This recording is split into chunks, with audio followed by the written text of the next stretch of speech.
continue looking at our secondary research topic, okay, leading on from primary, okay. So today we're going to look at specifically initially some keywords, okay, just as a form of revision for what we've learned before and then leading into this new topic today.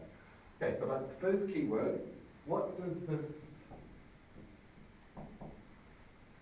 word mean? Hone, can you pronounce it? Trust. What is trust? What is trust, folks? Can anyone give me... Relying on another person? Like one more? kind of relying on another person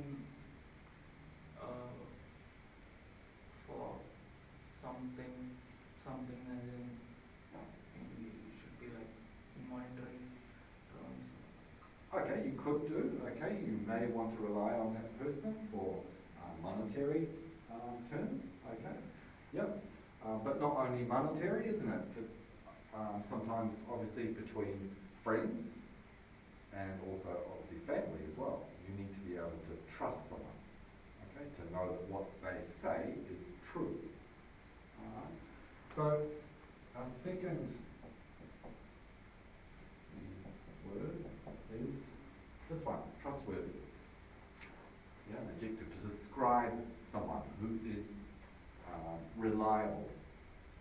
Okay. So what I'd like to do now is just in your pair quickly. Okay. I'd like you to describe someone who you think is trustworthy and why.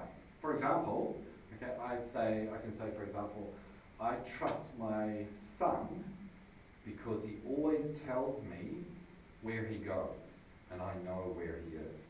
Okay? So I consider him to be trustworthy. Okay, so just with the person next to you, can you please turn to them and please explain, okay, someone who is trustworthy for you and why. The why is Jata is I can't. Maybe think of your family, friends, maybe it might be your best friend as an example, yeah? And think of the reasons why trustworthy. Why they're trustworthy. Just trustworthy?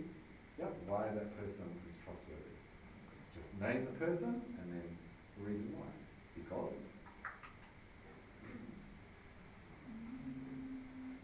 For me, maybe Bella, because she's always honest with me. Bella, my friend, yeah, she's always honest. She And is always. yeah, sometimes it's harsh, Honest but yeah, and I guess that's why I find her trustworthy. And if I tell her something, she doesn't tell other people because I don't want her to. Kind of like, or maybe it's good to know. she tells me what I Yeah. shouldn't do. Yeah, I think so. She really she likes me. Your spelling is like RWESA, right? Your name? Lisa? My name, ISA. Trustworthy. So they always give you answers that Yeah. feels really good. So Okay, just finish off what you're saying, okay, if you haven't already. Alright, good. Okay, so well done. I heard, a number of people that you trust explicitly, so that's really good. Okay. So moving on now, today we're going to look at trustworthy and untrustworthy sources. Okay, so we're looking at, we're doing obviously research, aren't we? And we're looking at specific sources. It's really important with secondary sources that we look and see if they are trustworthy, if we can use them in our research. Okay, so that's what the focus is for today. Now, firstly, what I'd like to do, we've got some key words, okay? So I'm going to do a little bit of an exercise with you folks now, okay? So there are 10 key words here. What we'll do first is I'll get some response to read each of these sentences, okay? And these sentences here are the key words that are underlined, and they are being used in a sentence. Okay? Alright.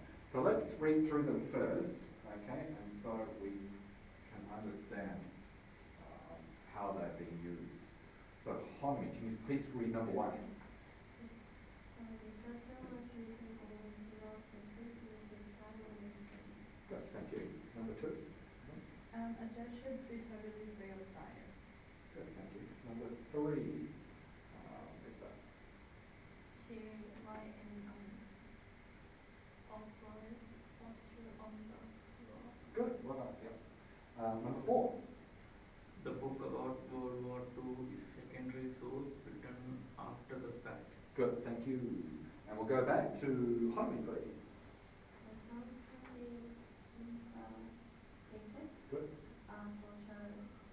Social commentary of the novel. good, well done, yeah. Isabel, next. He was confident in his ability to do the job. Great.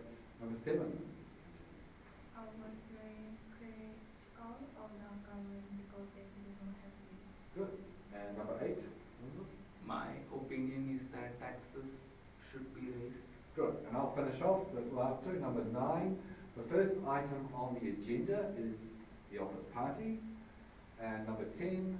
The validity of the data may have been affected. Okay. So these are the key words that we're going to look at in a little more detail during this next session. But what I've done here is that I've used them in a sentence. Okay? So what I'd like you to do now is in pairs. One pair will do this side, 1 to 5. Another pair will do 6 to 10. And for each of the key words, you will write the meaning. Okay? Meaning of one. The meaning of the key word. Okay. All right. Now you've got a hint here. I've given you a hint because you've seen it used in a sentence. All right. And also from your general knowledge, you cannot use, please, you cannot use any dictionary. Okay. So what I'd like you to do is just from the meaning, what we've done before. Okay. I'd like you initially just to come up with a definition between you based on what we've done, okay, and how we're seeing it used. All right, we'll see how we go. So what I would like would be Honmi and Isabel to do 1 to 5. Okay, go. And Ananda and Risa, please 6 to 10. Okay, please work on that. Please work together. Okay. When you have finished, I would like you to come up and write your definition on the whiteboard. All right. Ananda, how long do you think you would want for this task? 5 to 7 minutes. 5 to 7 minutes? Okay, all right. Isabel, does that sound good to you? Yeah. Okay, all right. We'll go 6 minutes then, okay, in between. All right. Okay, folks, please make the definition.